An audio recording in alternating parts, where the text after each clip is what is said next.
I remember the first time I came into the Hall of Remembrance.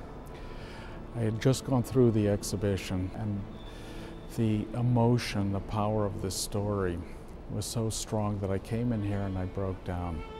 And I realized at that time how important it was to tell this story, to tell the story of the Holocaust to my children, but to other people as well.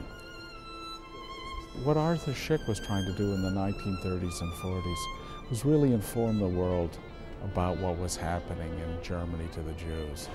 And I think that this was extremely important for someone of his stature to use his art to encourage action.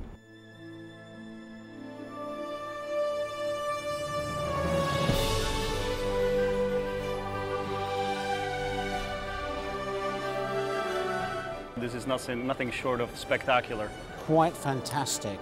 It's so much better. This is just exactly what the reader wants. This detail is unbelievable. Every one of these pictures is one of those Egyptian pyramids the slaves had to build. It's amazing printing. Well said. Fantastic. Well done. The Haggadah is a universal thing, and it's forever.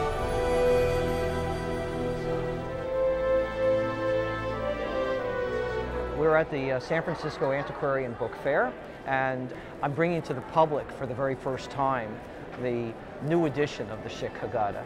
Can we open it? Yes, we're showing here the prototype. I hope you can see the brilliance that we're getting. Yeah.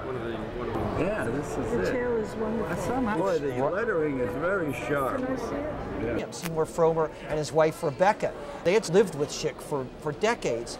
Seymour was thrilled with it. This is something. There's two editions of this. This is the premiere edition. This is the one that's the full leather binding. There are only 85 copies of this. They're going to be available in the whole world. We're going to have 215 copies of the deluxe. I think this book can speak to anyone. It doesn't matter whether they've been a collector. It doesn't matter whether one has collected Jewish books.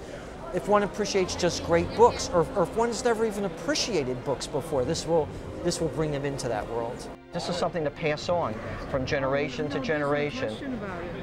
Yeah, family heirloom. The man who has supplied the paper is actually standing right here. Once you spend a lot of time, preparing, I think it makes a lot of sense to put it on something that you can be really proud of, just as we are all. What was used on this project was the traditional fine art bugra that was actually coated for inkjet printing.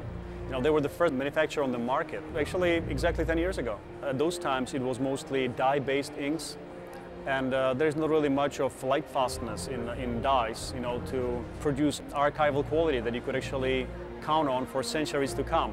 This project is actually involved with a technology that is the cutting edge. It's pigmented inks that ensure longevity of the prints. So I think this book is going to be much more resilient than the original artwork done in watercolor, because it's so much more pigment rich. I have to say this is nothing short of spectacular. Because even when you look at it with a magnifying glass, you really see the detail that is there. The colors, the brilliance. I'm really proud, to be honest with you, to deliver paper that can carry something like that. The trick is to have a quality scan, and I think that the way you capture the original, is done in a spectacular way, and it shows.